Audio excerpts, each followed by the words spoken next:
Welcome to great home makers. இன்னைக்கு Aadi 18 special sweet recipe கல்கண்டு சாதம், இல்லைன்னா கல்கண்டு பொங்கல்னு சொல்லலாம். ரொம்ப சூப்பராக இருக்கும்.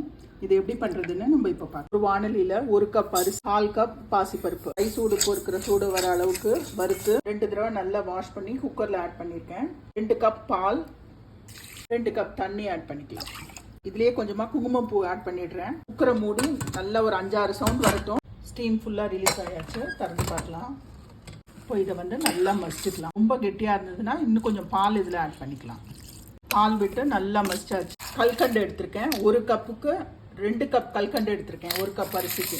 கல்கண்டு நல்லா கரைஞ்சி வரட்டும். கல்கண்டு போட்டு நல்லா கரைஞ்சாச்சு. பாருங்க, பொங்கலும் கல்கண்டு பாத்தும் நல்லா சேர்ந்து வந்து 1 டேபிள் ஸ்பூன் நெய் விட்டுக்கலாம். பொடிச்சு வச்ச ஏலக்காய் பவுடர், நெய்யில் வறுத்த முந்திரி திராட்சையும் ஆட் பண்ணிடலாம். நம்மளோட அருமையான கல்கண்டு பொங்கல் சூப்பராக ரெடி.